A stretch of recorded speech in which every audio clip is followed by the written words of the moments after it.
Welcome back to Cosmic Cake 11. I have the honor of being here with the witty, whimsical, wonderful, and wild Marta Mari, straight from Yellow Springs, Ohio. Woo woo! And I have the great pleasure of being here with the lyrical, illuminated, lovely, just lovely Rebecca Reynolds in Lakewood. Woo! Lakewood! All right, Lakewood, Ohio. So we're Ohio girls here today. And we have a pretty hot topic. It's looming above us. As a matter of fact, a lot of you have been feeling it for the last 30 days because it's eclipse season. And that's the power of the eclipse. It begins to lavish you with wonderful energy, some of it highly intensive. And Marta, how have you been feeling during this last 30 days, climbing towards the eclipse? Well, that's a good question. It's been intense. It has. And I feel this tugging and this pulling of in and out, feeling that outwardly balance of connecting with everything and doing that masculinity, that solar, and then that inwardly going, what am I feeling? What do I need? What's comfortable right now? That very Venusian, I like this, I want to feel good type of energy. So finding that balance of what needs to happen that is particularly comfortable for me, but also those around me. So I'm not stepping with my masculinity and my desire to do on someone's toes. Wow, I can really see that. I mean, yes, that's a great analogy, stepping on someone's toes with your masculinity. And we're talking about the balance of energies. We're talking about the feminine and the masculine coming to balance. And that has been, I mean, come on, it's been a challenge. To hold yourself up in a woman in this world takes a lot of being able to push through. And there's a lot of resentment on the feminine side, not really, at least this is what I'm seeing, hearing as a coach and a life coach and you know, someone who works with a variety of different people, that really the feminine has felt crushed.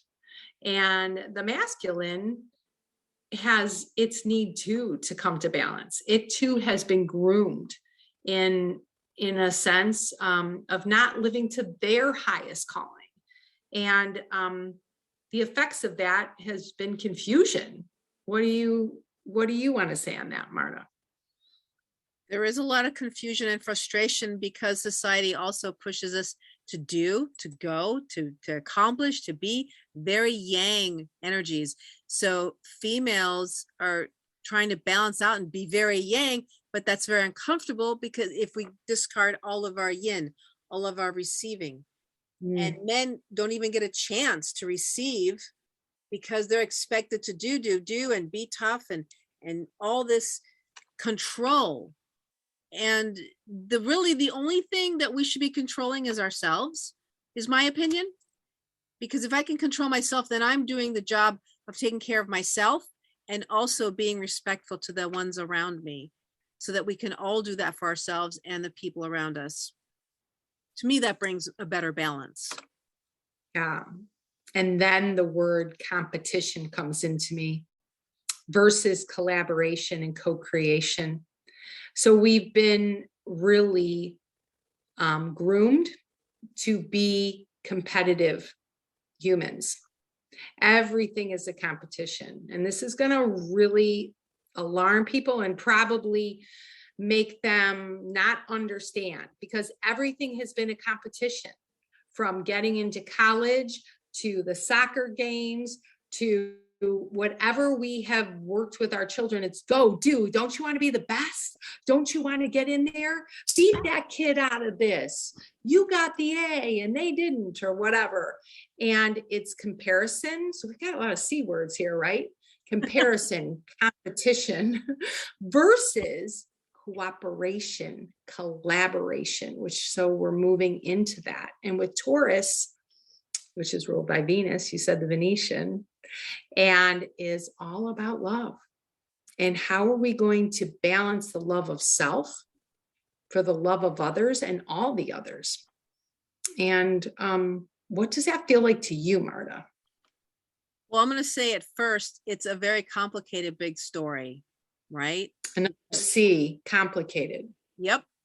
We're working with this. Right. It is complicated because how does wanting me to feel good and do the things I need to not turn into selfishness and forgetting everybody else? Right? So it's complicated, and wanting to love me, but also love the others. So when we have true love for ourselves, when we accept ourselves for who we are, and we realize that we are beautiful creations with whatever flaws we are, we're just beautiful creations because those are our lessons, so that we can learn and balance and love ourselves. Then we can accept and love others, and then others will love us. And that goes all different ways for all the relationships. Whenever we have the imbalance, you have a victimizer. Nobody's wow. in that system. Yeah. Boy, is that not only words, it is in it's in the whole judicial system. I mean, we have this whole identifying as victim and then, victimized. And we have the reality of that in our world. And that whole structure has to be turned completely around. It's no small task. We know this is the hot time right now, but it's going to be hot for a while. And so where's the respite? How can we allow the good men and all the men to retrieve themselves and step into their power peacefully, stepping into that peaceful warrior? And how can we motivate and support the women to step into their masculine power too, to step into the ability to have a balance in their power without exhausting them? Because the world has, when you and I were kids, it was, bring home the bacon, fry it up in a pan, lotta, right? Do it all. I remember that song. Yeah. Now talk about grooming a population. Anytime you put a song to something, you're impressing the consciousness in a completely different way. Yeah, because people are singing it. It's like a mantra with a rhythm. So here's my tip, because we do have some answers for you, friends. I mean, we're just unpacking the intensity that most of you have been feeling, because if Marta and I are feeling it, you're feeling it, and it'll come in waves. And sometimes it's so overwhelming. I brought my singing bowl that I'll be playing for you in a minute, help you ease your mind and soothe you.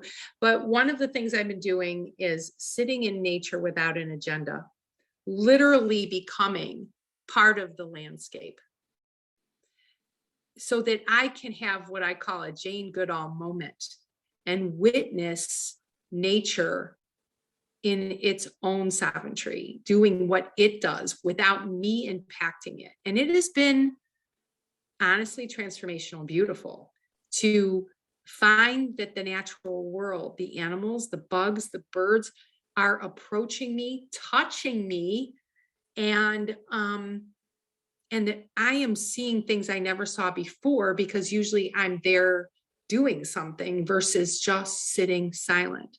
So I'm going to offer that as my big takeaway, is the sitting silent without an agenda, to be a part of the landscape and to witness the wonderment of nature. And Marta, I know you have a spectacular offering. What can you tell our friends? Oh, Rebecca, that I want to say first, that sounds so peaceful when you talk about just sitting and listening and being part of nature. It's just glorious, absolutely glorious. And along those lines, I really treasure those moments of stillness and quiet. I suggest that perhaps while you're out there, you also create an altar to the ultimate mother, our earth, Mother Earth. Create an altar, perhaps in the directional, the quarters, the directions, find your north, or whatever a shield you want to make and create in that space for yourself. Because remember, friends, our stone friends have frequencies as well. I love that you're wearing that. I didn't even notice. What is that, Marta? So this is an apophyllite. The reason I put that up on my head, it's a four sided stone, similar to a quartz, but it's four-sided instead of six. And the reason I put it up here is because it's a high frequency. So if we raise our vibration, we raise our, and laying with stones is actually a healing practice. If you sit with your stones on your body for 20 minutes, those frequency help align you. So that's something you can do out in nature, like Rebecca is, and in an altar perhaps, and with some stones. Just in case you didn't think we weren't weird enough, we have more. Marta's headdress. Well, I'm thrilled by that. I got to figure out how to have your bling, Marta. Right now, I've got the singing bowl bling that I'm going to close with. Do you have anything else you want to say, Marta, before we bid adieu and turn this upside down again in a couple different ways so that you can write your direction? What do you think, Marta? I do think that we can write our direction. We can change our frequency. We are making our own path step by step by each choice that we make. The suggestions we give you are the ways that we make the suggestions and the way that we can make those choices. Find yours if those don't work, or try ours and see if they work for you, because we want to see everybody elevating and going through these changes as beautifully and as peacefully as possible. And I know, Rebecca, I'm looking forward to hearing the singing bowl, because sound is a frequency as well. Exactly. And I would like to remind our friends that if you would like a reading with Marta and Tarot, you can contact her through Cosmic Cake 11. She'd be happy to help you. And if you would like a health session, well-being, or channeling, and with me, you can do that as well through Cosmic Cake 11. And we thank you for being a part of our lives and for your good energy. We can feel it. And so in closing, Marta, do you have anything else you want to say before I play bowl? Oh, no, please play bowl. I want to hear. Thank you. I'm going to put actually my device in the bowl so you can hear it better. Okay, friends, and then we'll just close. Ready? You're in my singing bowl. Here we go.